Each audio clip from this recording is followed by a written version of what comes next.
Olá, uma belíssima primavera cotidiana, distintas senhoritas e jovens mancebos. Iniciando-se está mais uma composição audiovisual da empreitada por diversos alcunhados heterônimos. E o mote desta película será o Barroco.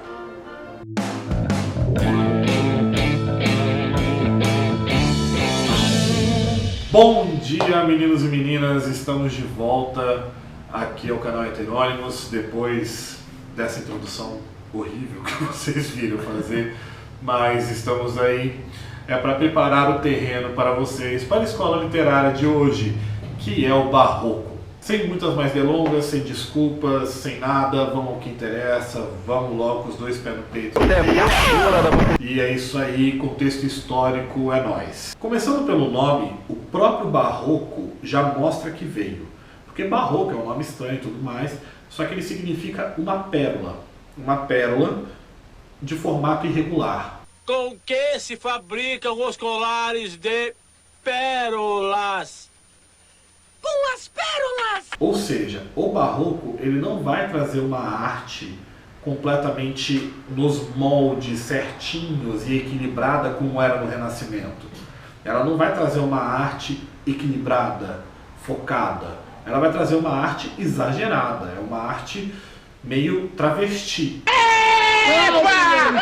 Veja lá como fala, sua sirigaita! Estamos falando de final do século XVI e praticamente todo o século XVII. O marco final do Barroco é, obviamente, o final do Classicismo, que é 1580, quando Dom Sebastião, o grande rei de Portugal, o maravilhoso, o magnânimo rei de Portugal, quando Dom Sebastião acaba desaparecendo na Batalha de Alcácer Quibir, no Marrocos, e até hoje, 7 de setembro de 2016, não acharam o corpo dele. E, obviamente, como não acharam o corpo desse safado, eles acham que Dom Sebastião vai voltar e levar Portugal à glória. Quando eu falo isso, eu sou louco? Eu sou louco? Não, eu sou louco. Eu tô louco. Quando Dom Sebastião acaba morrendo, Portugal acaba entrando num período de complicações dinásticas. Sebastião não deixou herdeiro direto.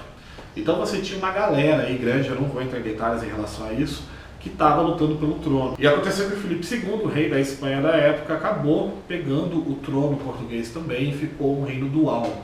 Tinha o reino de Portugal anexado ao reino da Espanha, o que fez com que Portugal, de certa forma, não existisse assim, ou então não existisse tanto assim como havia existido. Só que o grande lance é que eram as duas das nações mais poderosas da época e teve a questão da união da Península Ibérica, então é chamado período de União Ibérica. Além disso, agora você vai ter, eu falei no vídeo do Classicismo, a questão da Reforma Protestante. Martinho Lutero, que tinha bolas de aço gigantes, porque ele é macho pra caramba, porque ele, numa época muito tensa, ele se revoltou contra a Igreja Católica, fundou a própria igreja, mostrando 99 teses, grudando na porta de uma igreja lá na Alemanha, porque Martinho Lutero era alemão, grudando na porta da igreja lá, ele saiu andando, a igreja explodiu atrás dele e tal, essas coisas tudo assim, tocava Born to Be Wild atrás. Born to be wild. E a igreja católica, que perdeu muitos fiéis para a igreja protestante, ela acabou tendo que fazer um plano para contra-atacar, para angariar fiéis novamente. E ela resolveu fazer a chamada Contra-Reforma. E a Contra-Reforma, basicamente, era... Bom, a Igreja Católica levava muito a sério o negócio do... Não entendeu? Vou desenhar para você. Por isso que você tem um monte de quadro sobre situações específicas das passagens bíblicas. E por conta da Contra-Reforma, que é o principal evento que acontece nessa época, você vai ter uma grande gama de pintores fenomenais. E de escultores, e de músicos e tudo mais. Gente, olha esse quadro dos três músicos. É fenomenal esse quadro. Porque você tem um moleque pentelho, que deve ser um dos músicos, né? Segurando aí um copo, tem um pão ali mal feito. Assim, não que foi mal desenhado, mas é que tá mal feito mesmo o pão, parece que foi meio estranho. E tem os outros dois ali ensaiando. E o moleque tá olhando ali pro quadro, tipo, dane-se, não vou tocar esse negócio não, vou olhar pra foto do rolê aqui e tal. Parece muito que o Velasco estava dando um rolê, saca? Aí ele viu, mano, peraí, que porra é essa aqui? Que é isso aqui atrás? Mano, tem um macaco aqui atrás.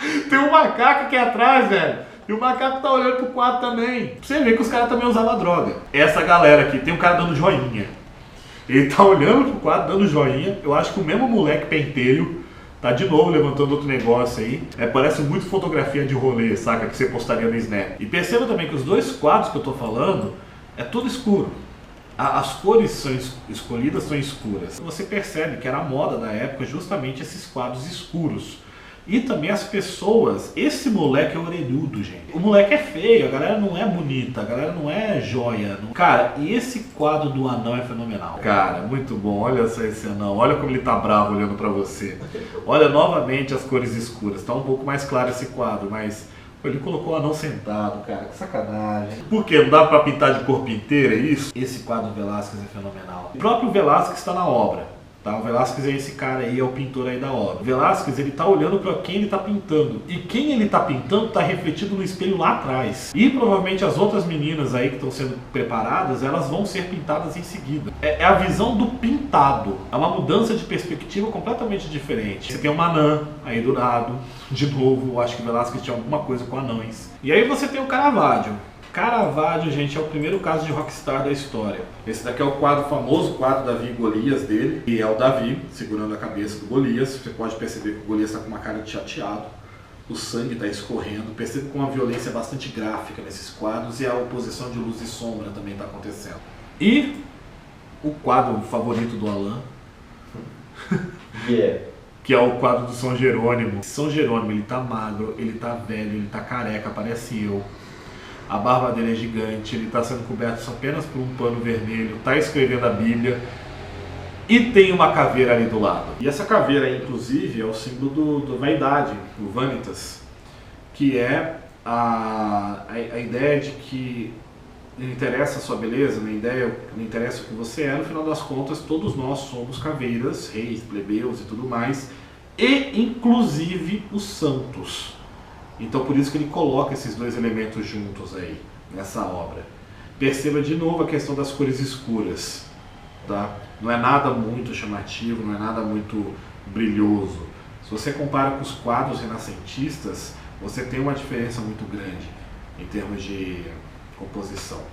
E você tem um grande músico da época que é o Johann Sebastian Bach. Não. É outro Sebastian Bach. Sabe que o Bach ele tem alternância de tons altos e tons baixos, ele fica oscilando bastante dentro da música dele, que é de novo aquela questão do contraste que eu havia comentado, que eu já mostrei na pintura para vocês também. Assim como os grandes autores ou grandes pintores, assim como os grandes de todas as áreas, o Bach não fica restringido apenas ao momento do barroco dele. Claro, predomina as características barrocas, mas ele fez tanta coisa tão boa que o cara transcende essa geração da época dele. Assim como Beethoven vai transcender, assim como Mozart, que são nomes que vocês estão mais acostumados. É o Aleijadinho, não tinha uma das mãos. Que é o cara que esculpiu Minas Gerais. Minas Gerais não existia e o Aleijadinho foi lá, pegou um bloco de basalto, né, de pedra sabão, sei lá o que ele pegava lá pra fazer, levou pra lá, né, e tal, e esculpiu Minas Gerais e o povo achou legal morar lá. O Aleijadinho vai ser o maior escultor das Américas e um dos maiores do mundo. Principalmente por conta da forma que ele retrata os temas barrocos. Beleza, vamos para o que interessa mesmo, a questão aqui que é a literatura. As características do barroco, elas se definem muito pelo momento histórico deles, principalmente essa questão da treta entre protestantismo e catolicismo. Quem era católico acreditava que quem era protestante ia para o inferno por heresia.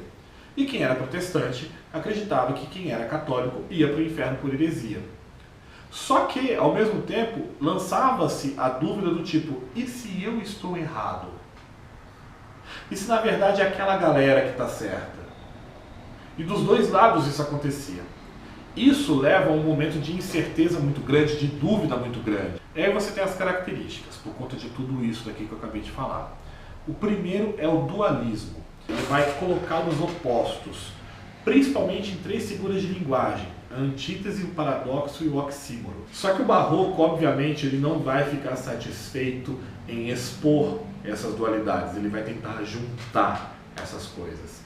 Daí você tem a nova característica do barroco, que é o fusionismo. O pessimismo muito grande, porque olha, se você acha o tempo todo dentro da tua fé que você está errado e que outra pessoa possa estar certa, você não tem escapatória.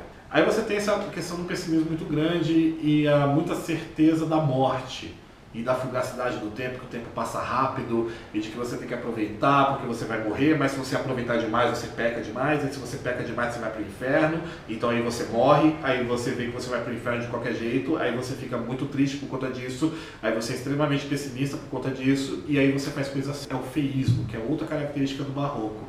Vocês viram nos quadros, eu mostrei nos quadros, principalmente no dos Caravaggio. Por mais que você olhe para o quadro e veja, puta, que louco, isso é muito louco, é muito legal, o cara que fez, pô, muito legal e tudo mais, mas não é belo.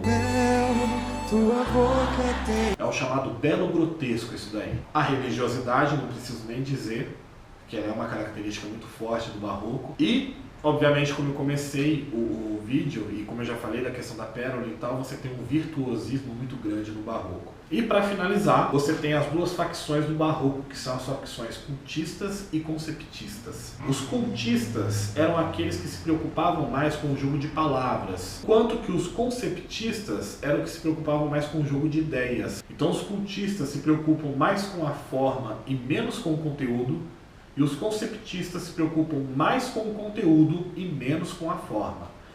Mas mesmo assim, todos eles são extremamente afetados, e isso causa muita treta, principalmente no Padre Antônio Vieira.